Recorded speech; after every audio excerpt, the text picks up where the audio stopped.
Well, good morning, everyone, and welcome to another live this morning. Hope you're having a great start to your day. I hope you've had your vitamin C coffee. Suzanne, you're the first one up. Mike from Wawa, Rosalinda, Niagara Falls. Jean, good morning to you. Thank you for coming on, John and Brenda. We appreciate it. Carrie, good morning to you. Winnie, good morning. And Donna and Nick from our staff. Linda. Oh, I love that name, Linda. Listen, Linda, listen. Madeleine, how are you? Wendy, good morning to you. And Karen, Jeanette from our staff. How are you, girls? I miss my staff. Micheline, Leanne, Doreen, thanks for watching. Hazel from St. John's, Newfoundland. What a beautiful place. Good morning. And Kim from Timmins, dear friend. Lisa, Doreen, Jane, Sheila, right from our backyard in Sudbury. Edith, Susan from Florida, Liz, and Peggy, good morning. And Milika and Cindy. Okay, we got a good crowd coming on, and we appreciate you guys so much. Jennifer and Frida, Pat, and you guys are great. So I'll come on and say hi to the rest of you after me, Sandra, and Deb from Timmins too. Good morning to you, Ruth Ann. Okay. Now, I read an article, okay, in the last few days, and I just, it hit me, and you know what food anthropologists are? Food anthropologists, you know, and they're great because they look back at the history of food, you know, and the dietary changes in, you know, populations around the world. But this article hit me because it was talking about sugar. And let's do a little talk this morning again. And I know I'm preaching to the choir, but I've often said this: if you do nothing else. I was talking to one of our followers yesterday, and I really appreciated, he had some questions, and I appreciated him very much. And we talked, you know, and Dr. Martin, how do you answer your critics? Okay, well, most gurus, and now I think just about generally in medicine, with very few exceptions, I think they got the memo about sugar. Okay? I think they got the memo. Not everybody, but most people would agree sugar is the new smoking. Okay? So let's put our hands up and agree with that. Okay? That today, and listen to what this food anthropologist was saying. I don't know how they get these statistics, but in 1776, the year of independence in the United States, right? 1776, the Declaration of Independence. Am I right about that? I think so. They said people in those days were consuming 4 pounds of sugar a year on average. Okay. Not much. You've seen a 5-pound bag of sugar. In a whole year, they were eating not even that, 4 pounds, according to this research. I don't know exactly how they get to that, but hey, 1950, and I wrote this in the book, The Reset, and I've talked about it many, many times. In the 1950s, in North America, the average North American was consuming 25 pounds. So that was gone up by more than 5 times since the 1700s. Sugar was cheaper, I'm sure, one of the reasons. So when I was a kid, in 1950s, born in 1952, we were consuming 25 pounds of sugar a year. I always tell my grandchildren that. I said, Grandpa, because they know me as the anti-sugar guy, They know me inside out. Grandpa, you don't like that, right? They know. But I always tell them, look, Grandpa had ice cream and cookies too, It's just that the world has changed big time. By the time my four children were born in the 1970s, all 4 of them. And so you can, just deduct by age how old my kids are. They're all in their 40s, okay? They're not children, of course. And I love my kids, but grandchildren, I love them even more. I don't know what it is about grandchildren. But anyway, so my kids were consuming, it went from 25 pounds when I was a kid to 50 pounds when they were children. So in the 1970s, North Americans were now up to 50 pounds. 50 pounds of sugar. Doubled. And mostly, there was, maybe an increase in soda, an increase in juice or whatever. But I had that stuff as kids too. But we doubled, and a lot of it had to do with the major shift in breakfast. Major shift from bacon and eggs to cereal, sugar cereal.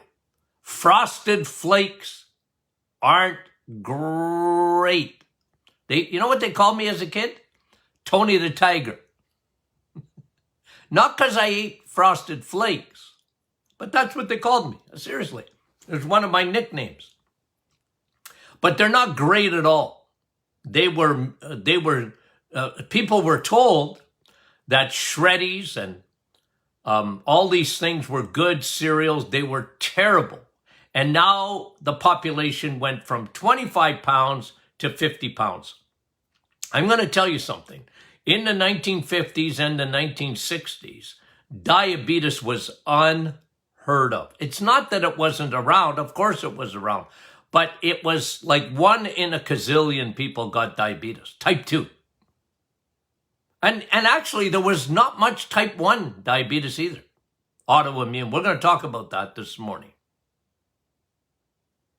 So this paradigm shift over a period of a generation, my generation as a kid, my kids' generation, now my grandchildren, they eat a bathtub load. You got a bathtub at home? Some people only have showers. But remember the bathtubs? Fill that up with sugar. I got a big bathtub here with jacuzzi jets. 200 pounds of sugar a year. Now, let's talk about what happens. And again, a lot of this is repetition, but is there anything in your body that doesn't get negatively affected by this amount of sugar? No. Every system in your body is affected by sugar. Okay? So, like I said, if someone would just stop sugar, read labels, and stop sugar, I tell you, there is a dramatic change that occurs in the human body. A dramatic change. Okay? Now, a bathtub load of sugar. What does that do? What does that do? Well, research shows that if you, in North America, 88% of the population is affected by what we call metabolic syndrome. 88% of the population is affected negatively by sugar, primarily. It changes your body. And here are, again, I'll just give out generally what metabolic syndrome is. Metabolic syndrome is characterized by, 1, even normal, but elevated normal of blood sugar. Now remember what I've said constantly. Blood sugar is the last thing that goes south. Because your body's ability to control blood sugar within this range is unbelievable. The last thing that happens is blood sugar goes up. There's a lot of things that happen before blood sugar goes up. So when if you want me to look at your blood work, I much prefer A1C than blood sugar. Not that I don't look at it. But if your blood sugar is normal and it's in the high end, it's like A1C is better because A1C is an average. When your red blood cells are traveling around your body through the 60,000 miles of blood vessels in your body, red sugar attaches to a red blood cell, the hemoglobin. Hemoglobin is inside that red blood cell. And sugar attaches to it, which is beautiful in terms of you can measure it. Your red blood cell can't get rid of that sugar. It attaches on like it's a sticky substance. Hemoglobin is sticky, by the way. And sugar attaches to it because hemoglobin is meant not to attach to sugar. Hemoglobin is meant to attach to oxygen. Every time you breathe, your red blood cells go through your lungs and Velcro. Hemoglobin is Velcro. It sticks to oxygen. That's how you live. You can't live without it. So what sugar does, sugar attaches to it. And you can measure it.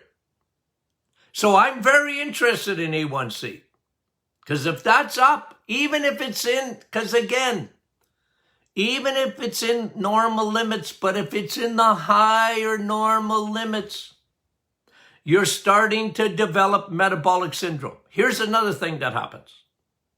Triglycerides go up and HDL goes down.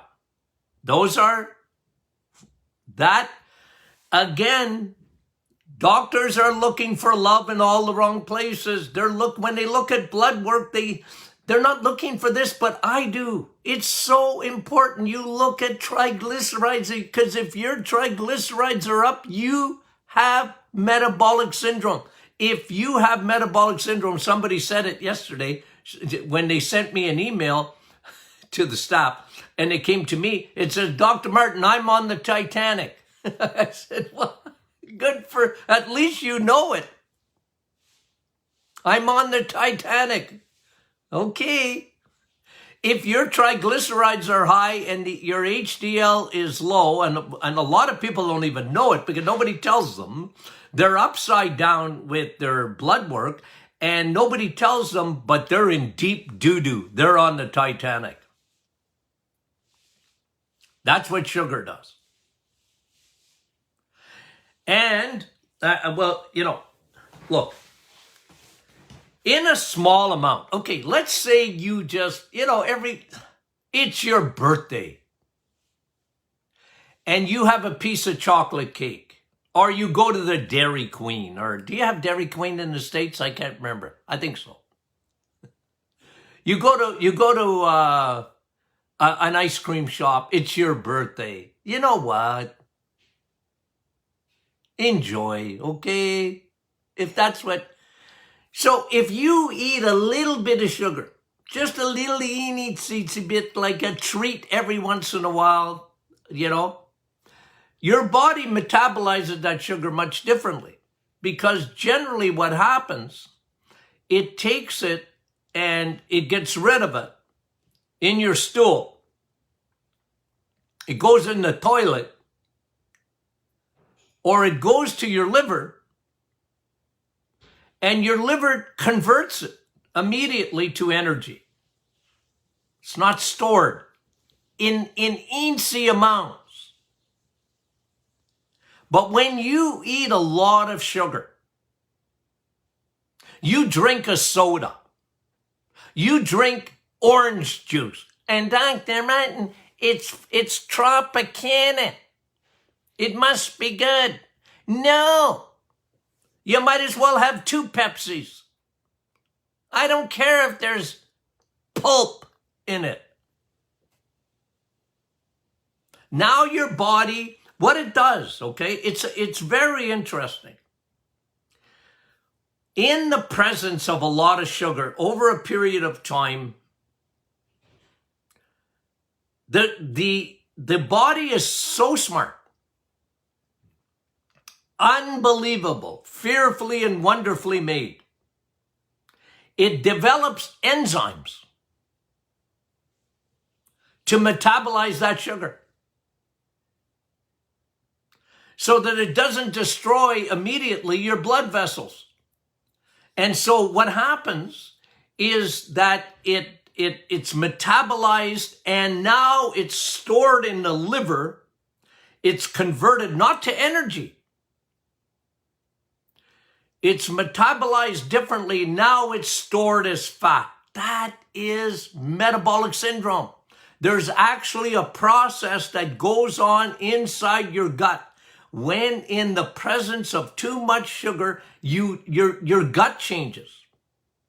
Now we'll develop this even a little bit more. But your gut develops more enzymes to metabolize that sugar, because it wasn't meant to be. That bathtub load of sugar. It goes to your liver, and now it changes it. Not into energy, but into fat. And repetition. When the liver, the Costco parking lot, when it is full, when the suitcase is full, when the minivan is full, you're on vacation, there's not another stitch that you can put in your car. You even got it on top. I see families, traveling in minivans, and they got extra storage on top of the roof because they're loaded up. But that's what happens to your liver, guys.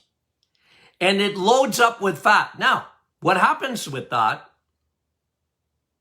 What happens in Vegas doesn't stay in Vegas, because what happens is the body, the liver, sends extra fat into the bloodstream. It's trying to get rid of it. Out, out, out. You're too much. I don't have any more room to store you as fat. So it converts some of that fat into, guys, you should know this. You should know this. If you're new to this program, oh, I get it. But guys, you regular followers know this. When the liver is full, it sends that fat that came from sugar, not steak. It sends the fat into the bloodstream as triglycerides, 3 fat balls. Dangerous. Now you are at an enormous risk, because when your triglycerides go up, it's a teeter-totter effect. When triglycerides go up, your HDL goes down. Your HDL are FedEx trucks. They are Canada Post. They are US Post. They are Amazon trucks. I don't know, call them whatever you want. They latch on to triglycerides. When they're high, they grab them and they say, hey, you come back into the liver. I'm going to metabolize you. I'm going to break you down, because left on its own, high triglycerides with low HDL, I mean, that is the cause of heart disease. That, my friend, is not cholesterol. It's triglycerides and low cholesterol. See what happens when you eat sugar? It's crazy. And inside your liver, see, your body is so smart. It will send, it has 2 processes. One, it will send the extra fat made from sugar as triglycerides, and 2, it will make fat more and more and more around the liver and inside the liver. What is that called? Very easy. Fatty liver. Major epidemic in society today. You can be skinny as a rake and have fatty liver, because your body just makes more and more and more fat cells around the liver.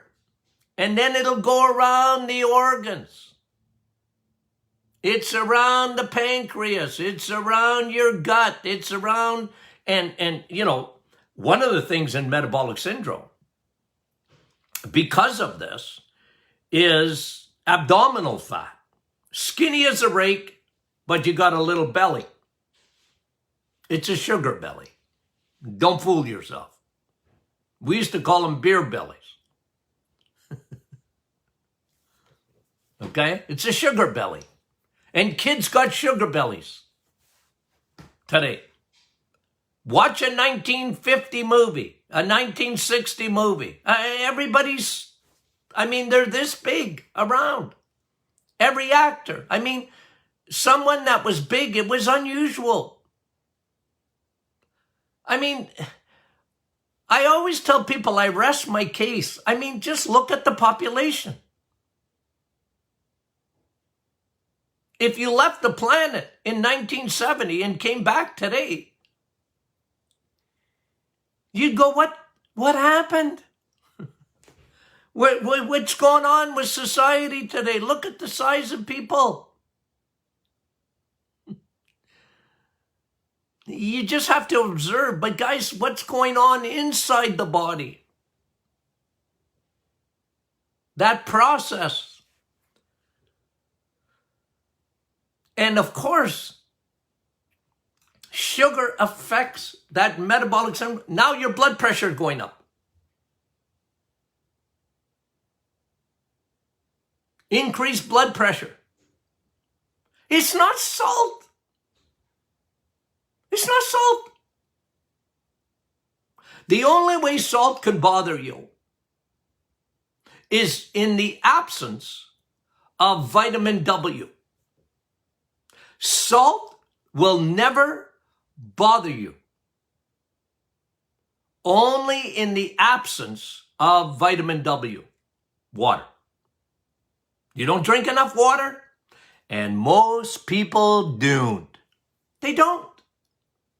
Oh, Doc, I drink coffee. I know, and I love coffee too. Oh, Doc, I drink tea. Oh, I feel sorry for you. No, but I know, but that ain't water. The only time salt bothers someone that could actually give you high blood pressure is in the absence of water. It's called viscosity. And I have to say at least 10,000 times in my practice, I'm not exaggerating, guys. I would tell people, you're dehydrated. What? You're dehydrated.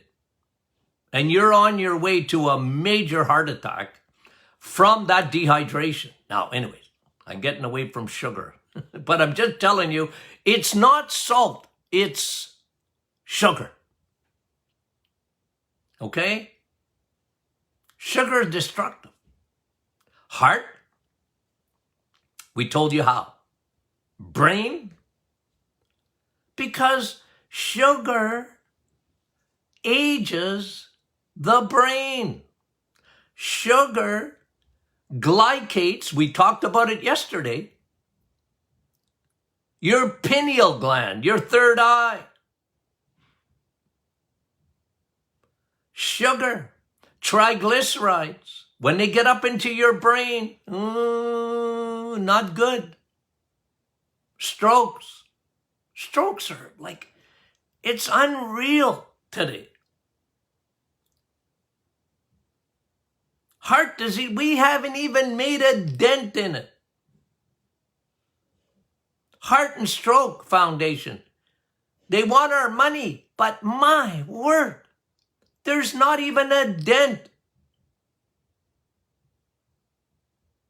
There was only one little wee dent in heart disease and cancer. It occurred in the early 80s when people got the memo to stop smoking. But because of the bathtub load of sugar, it's all back and then some. It's worse than ever because who's talking about food?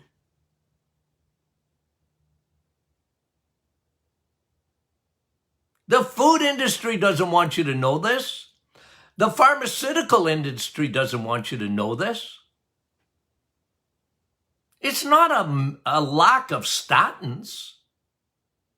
It's eating too much sugar.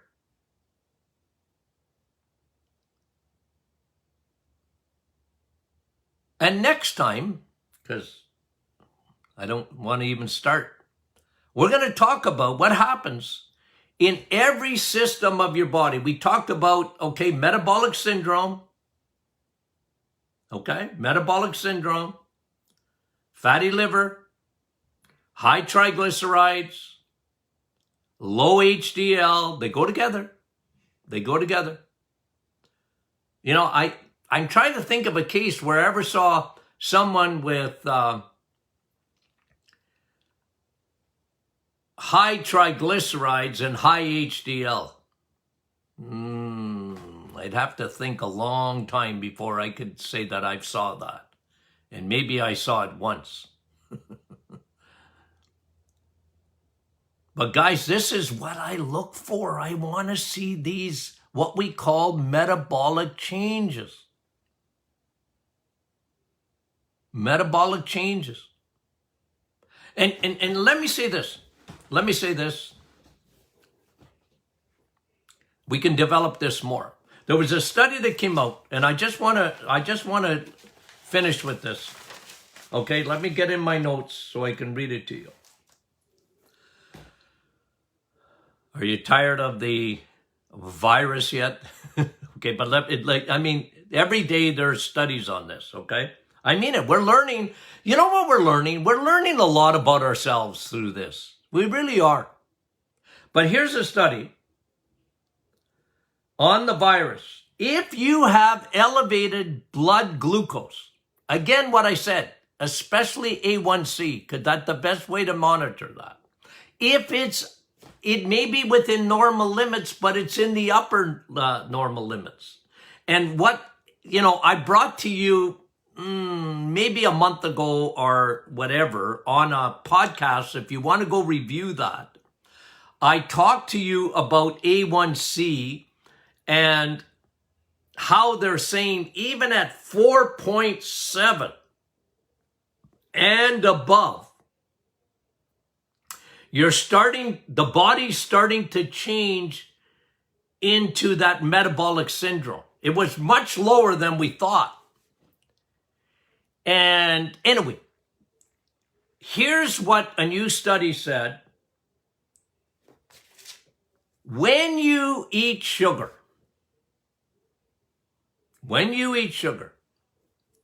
it impairs the first responders making the virus spread. Number one, here's what they said. Number two, it impairs the immune response, allows a major storm of cytokines. See, what happens when people get hospitalized? What's going on is they get a major storm. The body's overreacting to the virus. It's overreacting. And you get what they call a cytokine storm. It's the immune system going crazy. It's trying to save a person's life. But sugar, what happens? It sends the body into an acute respiratory distress syndrome. Food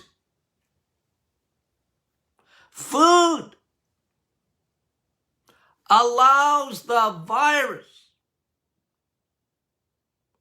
Sugar allows the virus a headway, a pathway into your lungs, where now it can become deadly. Sugar, and then it makes the body overreact to it. It sends it in. It's almost like it's latching on to the virus and bringing it into the lungs. And then it makes the body overreact to it. And now you're having a cytokine storm. Okay, I don't want to get caught up in big words, but that's what it is. And then complications occur because of hyperinflammation. This is a new study out.